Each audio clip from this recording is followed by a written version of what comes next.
हाय, आप देख रहे हैं डिजिटल वासी। और हमने लास्ट जो वीडियो पे हम लोग कवर कर रहे थे, जहाँ पे हमने कुछ चीज़ें मिनट ज़्यादा होने के कारण हमने कुछ चीज़ों को बीच में छोड़ दिया था, जहाँ पे आप टाइप ऑफ डिजिटल मार्केटिंग पे हम लोग आकर के वीडियो ख़त्म हो गई थी। तो अब हम लोग यहाँ से उस टॉपिक को आगे कंटिन्यू करेंगे।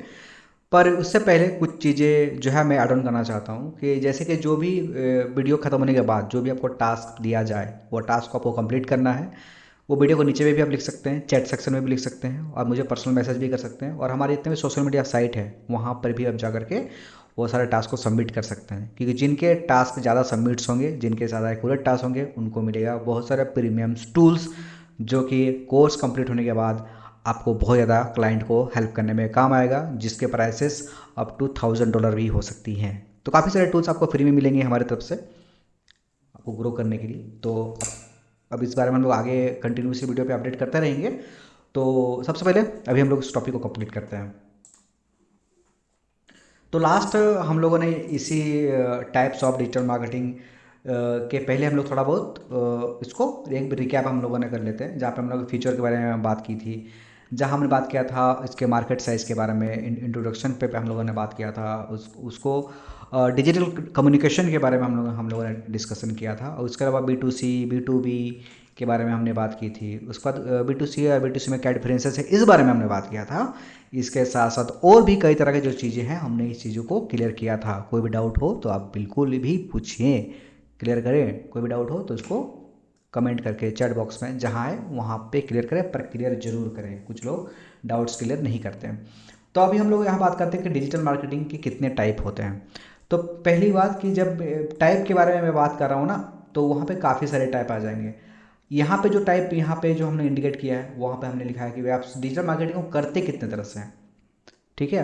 अब इसको हम लोग जब आगे चल के जब हम लोग पार्ट्स में बांटेंगे, तब आपको समझ में आएगा कि जहाँ यहाँ पे जो हम डिफरेंस की बात कर रहे हैं वो एक्चुअली में वो एक उसके एक टॉपिक के बराबर है। तो इस चीज़ को जैसे जैसे हम लोग आगे बढ़ेंगे ना, तो आपको और क्लियर होते जाएगा। जैसे यहाँ पे फर्स्ट टॉपिक आप देख सकते हैं, जैसे डिजिटल मार्केटिंग हम लोग कैसे करते हैं, तो वेबसाइट मार्केटिंग में। तो आप सोचोगे वेबसाइट मार्केटिंग क्या होता है। आपने वेबसाइट देखा होगा, कोई वेबसाइट पर जाकर कोई जानकारी आप देखते होंगे, किसी वेबसाइट पर जाकर शॉपिंग करते होंगे।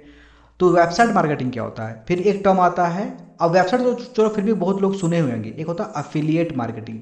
अफिलिएट मार्केटिंग हम लोग इसको आमतौर पे बोल सकते हैं एसोसिएट मार्केटिंग। ये भी आपने देखा होगा, पर मुझे आपको पता नहीं है कि ये एग्जैक्टली एफिलिएट मार्केटिंग है। उसका सोशल मीडिया मार्केटिंग तो हम लोग कंटिन्यूअस पढ़ रहे हैं कि आमतौर पे कॉमन लोग डिजिटल मार्केटिंग को एग्जैक्टली सिर्फ सोशल मीडिया मार्केटिंग सोचते हैं, जबकि ये दूर दूर तक एक सत्य बात नहीं है। ये टोटली अंधविश्वास है। तो इस अंधविश्वास से आपको ये बाहर निकलना है। Social media marketing digital marketing का एक पार्ट है। और कुछ लोग ये भी मिसकंसेप्शन फैला देते हैं डिजिटल मार्केटिंग को, कि डिजिटल मार्केटिंग का काम सिर्फ सोशल मीडिया का इस्तेमाल करके पैसा कमाना है। तो इसका जवाब है नहीं। कई बार एक डिजिटल मार्केटर सिर्फ और सिर्फ अपना डेटा को बेच करके, सिर्फ अपना डेटा, अपना जो एनालिसिस होता है, जो कंपनी के बारे में हम लोग वर्क प्लान बना के देते हैं, हम लोग उनको भी शेयर करके पैसे कमा सकते हैं। जरूरी नहीं कि हम लोग सिर्फ सोशल मीडिया से ही पैसे कमा सकते हैं। कई बार कुछ कंपनियां होती है ना, जिन्हें सिर्फ प्लान की जरूरत होती है, या फिर किसी एग्जाम्पल ले लो कि आपको एक कंपनी बनानी है, और आपको पता ही नहीं है कि कंपनी बनाना कैसे है। कंपनी बनाने के बाद उसको जीरो से लेकर स्टार्टिंग मोड तक, मतलब स्टार्टिंग से उसको एग्जीक्यूशन टाइम तक का वो जो टाइम पीरियड होता है, वो टाइम पीरियड अगर आप पूरा कंप्लीट करके किसी को देते हो, तो एक डिजिटल मार्केटर कर सकता है। पर एक सोशल मीडिया मार्केटर ये नहीं कर सकता। तो यहाँ पे बहुत बड़ा डिफरेंस है कि सोशल मीडिया मार्केटिंग का एक लिमिट है। सोशल मीडिया मार्केटिंग आपको सिर्फ सोशल मीडिया पे आपकी कंपनी को ग्रो करने में, सेल करने में, रीच बढ़ाने में हेल्प कर सकता है। पर डिजिटल मार्केटिंग आपको कंपनी खड़ा करने में मदद कर सकता है। ये डिफरेंस होता है। पे पर क्लिक क्या होता है। पेपर क्लिक आमतौर पे हम लोग जब गूगल पे एड्स वगैरह चलाते हैं ना, तो कितने क्लिक पे कितने पैसे कटते हैं कंपनी के, या फिर आप कितने लोगों के इंप्रेशन पे कितने पैसे आप देने को या फिर लगाने को कंपनी रेडी है। इन सारी चीज़ों को हम लोग पे पर क्लिक बोलते हैं। हम लोग आगे इसको समझाएंगे आगे। एक आता है वीडियो मार्केटिंग। अब वीडियो मार्केटिंग आमतौर पे हम लोग कई तरह से डिफाइन कर सकते हैं। अगर आप को मैं एक एग्जांपल बता रहा हूँ। आप अगर आपने हाल ही में जवान मूवी देखा होगा, तो उसमें जोमेटो के ऐड बीच बीच में आते रहते हैं। जोमेटो वाला, जब भी जोमेटो का कोई सीन आएगा तो बहुत क्लोजअप करके दिखाया जाएगा, उसको सरोगेट मार्केटिंग बोलते हैं। ठीक है। तो इस चीज़ को मैं आगे समझाऊंगा। वो होता है एग्जैक्टली मार्केटिंग के टाइप। यहाँ हम लोग पढ़ रहे हैं, यहाँ में हम समझने की कोशिश कर रहे हैं कि डिजिटल मार्केटिंग को कैसे किया जाता है। जब हम लोग ये समझेंगे कि मार्केटिंग के कितने टाइप हैं, तब हम लोग वहाँ पे काफ़ी और भी इंटरेस्टिंग चीज़ें आपको देखने को मिलेंगी। और वहाँ पे कुछ मैं ऐसे ऐसे मार्केटिंग के किस्से भी बताऊँगा आपको, जितना मुझे याद है, जितना मैंने अपने आंखों से देखा है, जितने के प्रूफ्स मुझे मिलेंगे, तो आपको थोड़ा मज़ा भी आएगा कि ऐसा भी हुआ था, ये रियल चीज़ें हुई हैं। और दूसरा एक मैसेज मार्केटिंग। मैसेज तो आपने देखा होगा कि आपके मोबाइल नंबर पे काफ़ी सारे मैसेज आते हैं, ईमेल भी देखना होगा कि आपके ईमेल पे काफ़ी ज़्यादा मैसेज आते हैं। एक आता है कंटेंट मार्केटिंग। कंटेंट मार्केटिंग क्या होता है? जब आप किसी वेबसाइट पे आते हैं और जब आप सर्च करते हैं बेस्ट फ़ोन अंडर 10,000, तो आपको बहुत सारी वेबसाइट ओपन होती है। वो जो वेबसाइट ओपन होती है, वो वेबसाइट क्या जिस फ़ोन को आप लेना चाहते हैं, क्या वो फ़ोन कंपनी की वो वेबसाइट रहती है? ऐसा तो नहीं होता है। कई बार कई इंडिविजुअल वेबसाइट भी होते हैं। तो ये जो इंडिविजुअल वेबसाइट होते हैं ना, इसी से लोग कंटेंट मार्केटिंग करते हैं। अब कंटेंट मार्केटिंग का इस्तेमाल करके लोग एफिलिएट मार्केटिंग करते हैं। अब इसी एफिलिएट मार्केटिंग कहाँ पे होगा? तो एक कंटेंट लिखने के लिए आपको कोई वेबसाइट चाहिए। कंटेंट लिखोगे कहाँ? आप अगर 200 वर्ड का अगर आपको कोई पैराग्राफ लिखना है या फिर 1000 वर्ड का लिखना है, तो आप फेसबुक पे तो नहीं लिखोगे। फेसबुक पे लिखोगे तो कोई पढ़ेगा भी नहीं, पर वेबसाइट पे रखे तो वो रैंक भी होगा। फेसबुक पे एक बार कोई पोस्ट गया, कोई देखा तो देखा, नहीं तो 2 साल बाद तो उसको कोई देखेगा नहीं। पर वेबसाइट में ऐसा नहीं है। वेबसाइट में कभी भी आपका जो ट्रैफिक है वो आ सकता है। तो इसका मतलब क्या है कि कोई भी मार्केटिंग करने के लिए हमें एक वेबसाइट का बहुत ज़रूरी है। तो डिजिटल मार्केटिंग में सबसे इंपॉर्टेंट है एक वेबसाइट का होना। उसके बाद कंटेंट होना, क्योंकि वेबसाइट में क्या होगा? सबसे पहले कुछ ना कुछ तो लिखा होगा, कुछ टेक्स्ट होगा, पिक्चर होगा, कंटेंट होगा, उसमें वीडियो हो सकता है। तो पहले वेबसाइट होंगे, फिर कंटेंट होगा, ठीक, फिर सोशल मीडिया का इस्तेमाल करेंगे, उसके बाद उसमें एफिलिएट करेंगे, उसके बाद उसमें वीडियो या एसएमएस मार्केटिंग या ईमेल मार्केटिंग तीनों का इस्तेमाल करेंगे, तब जाके पे पर क्लिक का रोल आएगा। अब ये जो मैंने लिखा है ये कम ही है, इससे भी और भी कई ज़्यादा और भी ऑप्शन है आज के टाइम में जो है। मैं यहाँ पे सिर्फ उन लोग चीज़ों को लिखा हूँ जो चीज़ें एकदम मॉनिटरी है, ये होता ही है। अब मार्केटिंग क्या है भाई? तो ट्रेडिशनल मार्केटिंग कैसे होता था? तो न्यूज़पेपर में। आज भी अगर आप देखोगे तो न्यूज़पेपर में बहुत सारे एड्स आते हैं। अभी भी देखोगे तो बड़े बड़े जो न्यूज़पेपर कवर होते हैं ना, न्यूज़पेपर कवर में बड़े बड़े पॉलिटिशियन के या फिर जो भी कंपनी के कुछ कुछ ऑफर आते हैं, स्पेसिफिकली सिटी वाइज। अगर आप नेशनल वाले जगह पे छोड़ दो तो मेन जो पेपर के जो सेकंड पेज होता है, उसमें देखोगे जो आपके जो शहर के हैं, आपके शहर में कुछ नया ओपन होने वाला है, कुछ मॉल में कुछ ऑफर चलने वाला है, तो पूरा न्यूज़पेपर में भर भर के वो आते हैं। तो उसी को हम लोग बोलते हैं कि भाई न्यूज़पेपर और मैगजीन जो ट्रेडिशनली एडवर्टीजमेंट का तरीका है। या फिर कहो कि भाई ब्रॉडकास्ट कर देंगे। अब ब्रॉडकास्ट का मीनिंग आज का टाइम में बदल गया है। पहले होता था ब्रॉडकास्ट, तो कास्ट जो वर्ड होता है ना यहाँ पे, कास्ट कास्ट के एक्चुअली हम लोग डिजिटल वर्ड में जहाँ भी कास्ट वर्ड आता है, इसको हम लोग मैंने एक्सेप्ट करते हैं कि ये ऑडियो के लिए बोला जा रहा है, कि जहाँ पर भी कास्ट है मतलब हाँ ऑडियो से जुड़ा हुआ बात है। जैसे आप सुनेंगे पॉडकास्ट, आपने सुना होगा, अपने अपने फेसबुक पे यूट्यूब पे पॉडकास्ट सुनते होंगे, तो पॉडकास्ट वहाँ क्या होता है? ऑडियो का रिलेटेड होता है। अब वो बात अलग है कि वीडियो, आप आज के टाइम में लोग पॉडकास्ट को वीडियो वर्जन में देखते हैं, पर उसी पॉडकास्ट को आप पॉडकास्ट रेडियो वर्जन में भी सुन सकते हैं। अब एग्जाम्पल मैं बताता हूँ पॉडकास्ट क्या था। तो एक टाइम में जब रेडियो में जब आप गाना सुनते थे, कोई भी रेडियो के टाइम पे वो एग्जैक्ट पॉडकास्ट होता था जहाँ पे आप सिर्फ सुनते थे। फिर एक टाइम बदल गया, लोग गाने को देखने भी लगे, तो फिर वो वीडियो बनने लगा। फिर देखने के साथ साथ हम लोग उसमें एंटरटेन होने लगे, तो उसमें कई तरह के और भी चीज़ें आ गई, जैसे डांस आ गया है ना, कुछ ग्राफिक्स तरह के कुछ दिखाए जा रहे हैं। तो ये सब चीज़ धीरे धीरे धीरे इंक्लूड हुए। तो आज के टाइम में पॉडकास्ट का एक्चुअली मतलब होता है जहाँ पे हम लोग सिर्फ माइक से रिकॉर्डिंग करते हैं और हमारी आवाज़ को सुनता है। पर आज के टाइम में यूट्यूब में देखो तो बहुत सारे पॉडकास्ट चैनल के वीडियो वर्जन भी आती हैं। हालांकि उस वहाँ अगर आप देखोगे नीचे उसके डिस्क्रिप्शन में लिंक, तो उन्होंने कहीं ना कहीं अपने पॉडकास्ट का ऑडियो का भी लिंक वो दिए हुए होते हैं, जहाँ पर आप सिर्फ पॉडकास्ट सुन सकते हैं, जैसे स्पॉटिफाई पे, ठीक है, विंक म्यूजिक पे, सावन पे भी आप बहुत सारे लोगों के पॉडकास्ट सुन सकते हैं। तो ये सब चीज़ें होती हैं। पर आज का टाइम क्या है भाई? डिजिटल मार्केटिंग में बहुत सारा चीज़ क्या हो गया, बहुत सारा चीज़ हम लोग डाल के इस चीज़ को डिजिटलाइज कर दी है। तो आज के टाइम में सिर्फ टीवी या रेडियो एक ही नहीं है जहाँ पे हम लोग एडवर्टाइज कर सकें। आज का टाइम में बहुत ज़्यादा रिसोर्स है लोगों के पास, और लोग बहुत जगह पे ऑप्शन है जहाँ पे आप लोग एडवर्टाइज कर सकते हैं। पहले ऐसा नहीं था। पहले न्यूज़पेपर, मैगजीन्स, टीवी और रेडियो, ये 4 जगह मेन होता था, मेन स्ट्रीम। और बाकी आप जो होर्डिंग वगैरह आप देखते थे वो सब तो थे ही। पर आज के टाइम में दुनिया बदल चुकी है। तो आज के टाइम में marketing efforts, marketing strategy, marketing plan, सारी चीज़ें बदल चुके हैं। अब आता है एक बहुत इंपॉर्टेंट चीज़ यहाँ पे मैं बताने वाला हूँ, की परफॉर्मेंस इंडिकेटर। अब एक होता है इंडिकेटर। इंडिकेटर का मतलब सही आप समझ रहे हो कि इंडिकेटर मतलब कोई ना कोई चार्ट के बारे में बात हो रहा है, कोई ना कोई डेटा के बारे में बात हो रहा है, ठीक है। परफॉर्मेंस मतलब होता है भाई क्या परफॉर्मेंस, परफॉर्मेंस मतलब किसी भी चीज़ का डेटा को हम लोग जब रखते हैं कि भाई जिस चीज़ को हमने डेडिकेट किया है किसी कीवर्ड को, किसी लोगों को, तो वो कैसा परफॉर्म कर रहा है, मतलब उसका वो रिजल्ट की ओर कितना जा रहा है, जो मैंने गोल सेट किए हैं वो गोल की तरफ वो सही तरह जा रहा है या नहीं जा रहा है, तो उस चीज़ों को हम लोग की परफॉर्मेंस इंडिकेटर के रूप में बोलते हैं। अब इसके दो तीन तरह का मतलब हो सकता है यहाँ पे।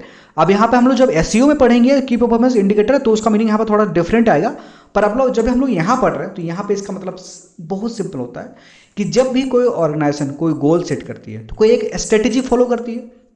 अगर जब आप पढ़ाई करने बैठते होगे तो कोई स्ट्रैटेजी फॉलो करते होंगे, पहले मुझे मैथ्स करना है, फिर साइंस करना है, फिर जो भी बाकी के सब्जेक्ट है उसको आपने स्ट्रैटेजी फिक्स किया। तो वो जो स्ट्रैटेजी आप जो फिक्स करते हैं अपने रूटीन पे, वही आपका है की परफॉर्मेंस इंडिकेटर।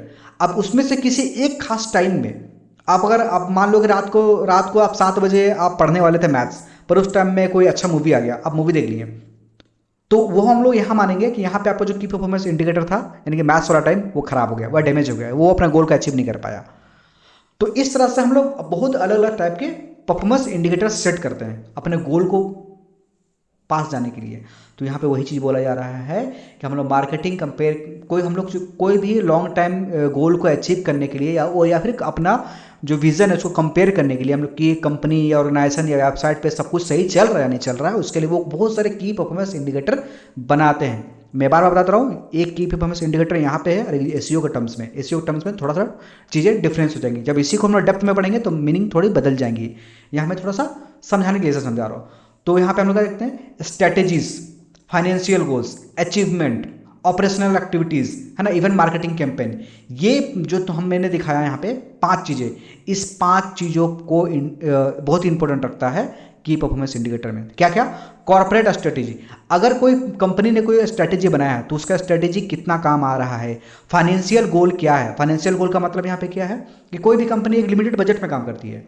अब लिमिटेड बजट का कहने का मतलब ये नहीं कि कोई 10 रुपये में काम करती होगी। अब अगर कोई बड़ी कंपनी है तो उसका बजट 1,000 करोड़ भी हो सकता है, कोई छोटी कंपनी है तो उसका बजट 1 करोड़ भी हो सकता है, अब कोई और छोटी कंपनी है तो उसका बजट 10,000 भी हो सकता है।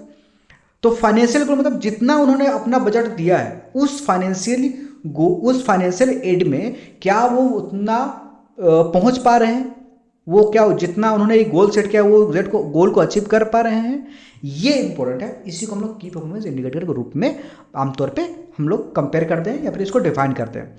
अचीवमेंट के बारे में क्या अचीवमेंट, तो अपने गोल को पा लेना ही एक मार्केटिंग के टर्म्स में अचीवमेंट बोलेंगे। अगर किसी कंपनी में ये डिसाइड किया कि दुर्गा पूजा के सेल में, दशहरा के सेल में मुझे 1,000 स्मार्ट वॉच बेचने थे, और अगर उस कंपनी ने 1,000 स्मार्ट वॉच बेच दिए तो हो गया उनका क्या, तो उनका अचीवमेंट हो गया। बहुत सिंपल बात है। ऑपरेशनल एक्टिविटीज़ क्या है, अब यहाँ पे ऑपरेशनल एक्टिविटीज़ को समझने के लिए ना कुछ चीज़ों को ध्यान में रखना बहुत जरूरी है।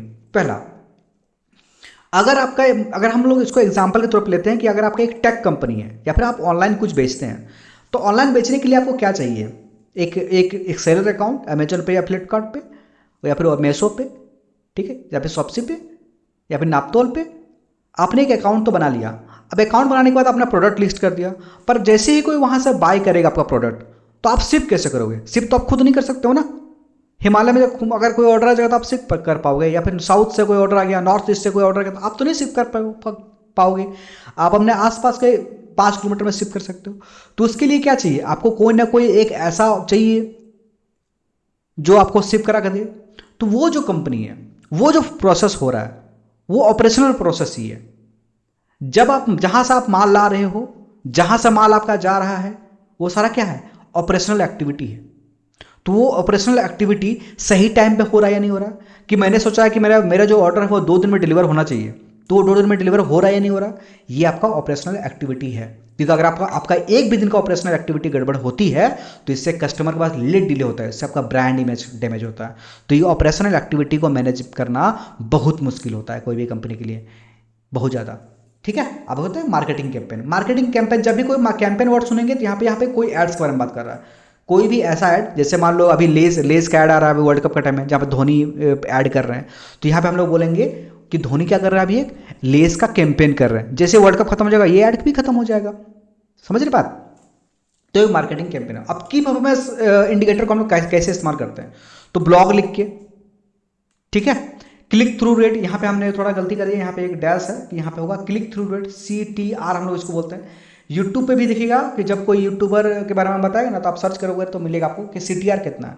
तो क्या होता है ना कि एक यूट्यूब में अगर 100 लोगों का फीड पे, यूट्यूब का वीडियो अगर 100 लोगों के फीड पे दिख रहा है, ब्राउजिंग पे 100 लोगों पे दिख रहा है, तो कितने लोग क्लिक कर रहे हैं, तो जितने लोग क्लिक कर रहे हैं ना वो होता है CTR, ठीक है, क्लिक थ्रू रेट। अगर 100 लोगों पे के फीड में वो आपके वीडियो, मेरा वीडियो दिखाई दिया और उसमें से अगर 50 लोगों ने क्लिक किया तो वो मेरा CTR आएगा करीब 50%, ठीक है।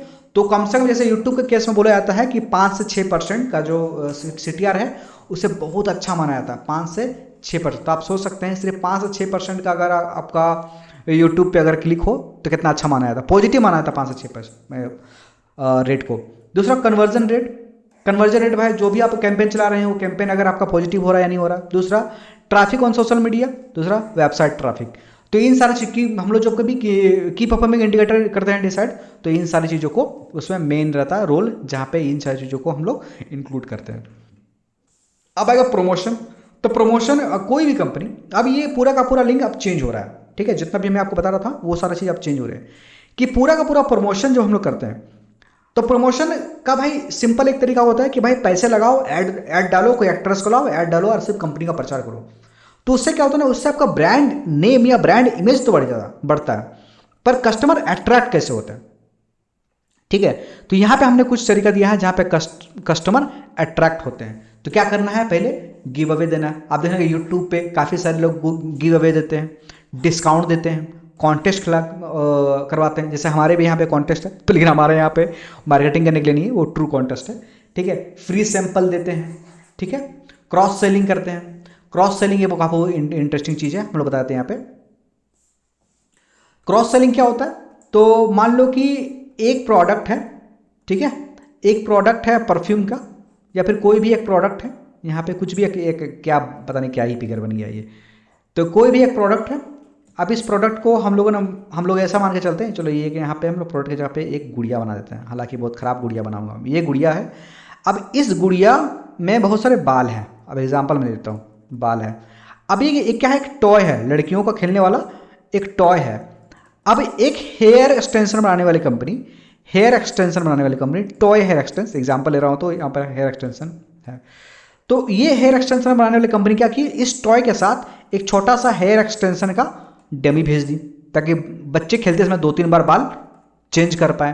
तो उससे क्या हुआ कि लोगों के पास ये जो प्रोडक्ट है वो फ्री में पहुंचेगी, ठीक, फ्री में पहुंचेगी। और एक आता है स्विप टॉक, ये काफ़ी इंटरेस्टिंग है, ये मैं आपको आगे बताऊंगा, काफ़ी अच्छी चीज़ें हैं ये, ठीक है, क्योंकि इसका पूरा एक डेडिकेटेड टॉपिक आएगा। मैट्रिक्स, अब देखो यहाँ पे हम लोग की परफॉर्मेंस इंडिकेटर के बात किया ना हमने, तो हमने क्या बात किया कि ये क्या देता है, एक डेली इंडिकेटर है। तो इंडिकेटर यानी कि मैट्रिक्स, ठीक है। तो उस इंडिकेटर में हम लोग क्या देखते हैं, conversion rate, ROI, brand awareness, यही हमारा 3 मेन गोल होता है। अगर हम लोग कुछ बेच रहे हैं तो हमारा इसमें कन्वर्जन रेट कितना है, अगर हम 100 ऐड डाल रहे हैं, 100 कस्टमर आपके पास आ रहे हैं, तो कितना लोग आपको खरीद रहे हैं। ROI कितना है कि अगर मुझे 1000 रुपये अगर मैंने लगाए तो 1000 रुपये मुझे कितने टाइम में रिफंड हो रहा है। क्या ऐसा नहीं कि 1000 रुपये में लगाया मेरे को 10 साल लग रहा है ROI निकालने में। ROI का फुल फॉर्म होता है रिटर्न ऑफ इन्वेस्टमेंट, कि अगर आपने कहीं पर 1000 रुपये लगाए तो 1000 रुपये का कितना टाइम में रिकवर हो रहा है, ठीक है। ब्रांड अवेयरनेस का मुझे बताने की जरूरत नहीं है, कोई भी ब्रांड जब अपने क्या प्रमोट करती है अपने ब्रांड नेम को रिकॉल कराने के लिए, तो ब्रांड अवेयरनेस होती है।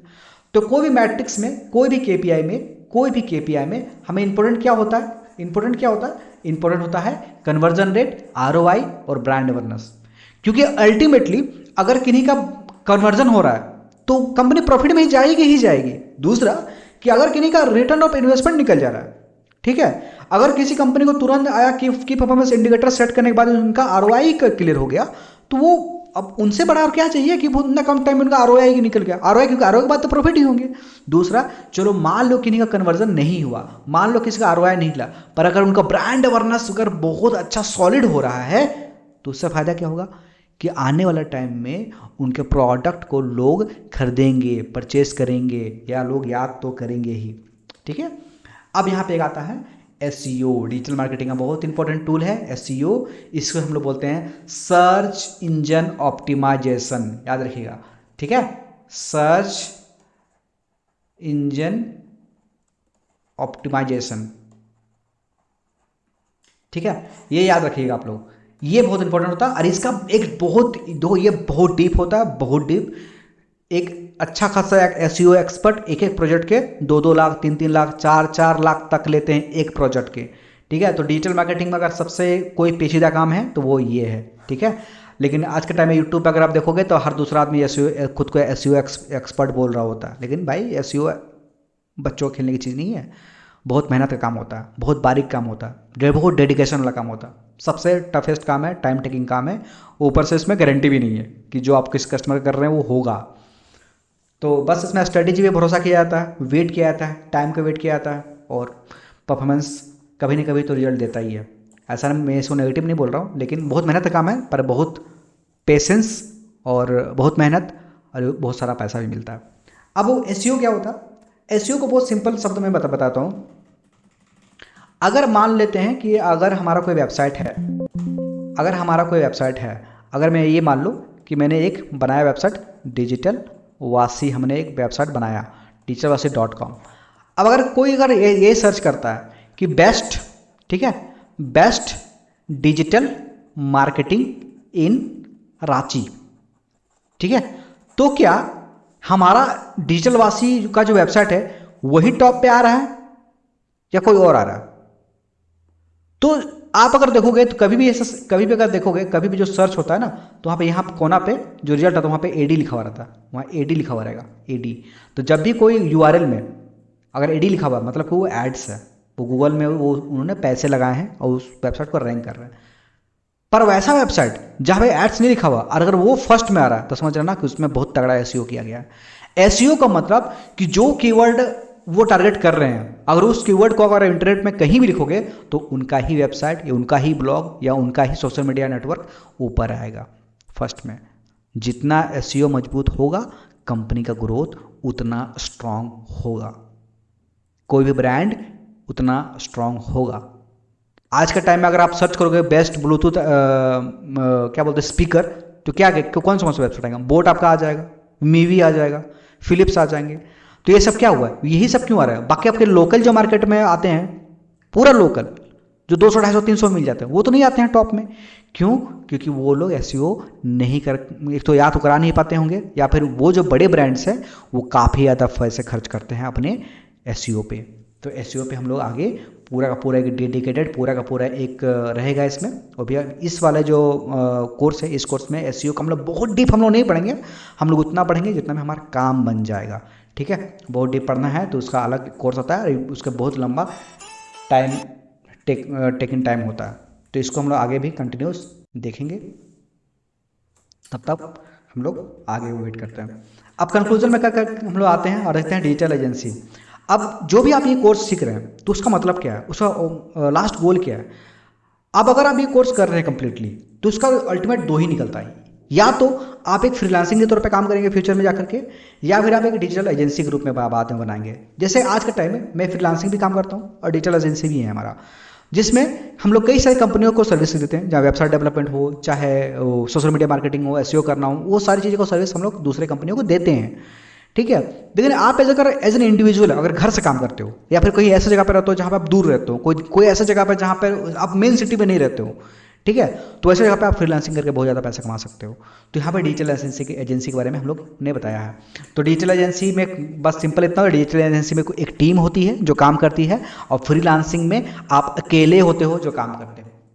ठीक है, बस बहुत सिंपल में यहाँ पे क्लोज होता है। ठीक है, अब हम लोग यहाँ पे आगे हम लोग समझेंगे इस चीज़ के बारे में। ये जो हम लोगों ने देखा टाइप्स ऑफ डिजिटल मार्केटिंग, तो website marketing, affiliate marketing, social media marketing है ना, ये सारी चीज़ों को हम लोग अब अलग अलग टॉपिक पे क्लियर करेंगे। और अब मैं आपको ये बात बता देता हूँ कि अगले मंडे से लाइव क्लासेस भी स्टार्ट होने वाली है। ठीक है, टाइम हम लोग डिसाइड कर लेंगे। सैटरडे को अनाउंसमेंट कर दूंगा कि कितना बजे से आपके बैच में लाइव क्लासेस होंगी।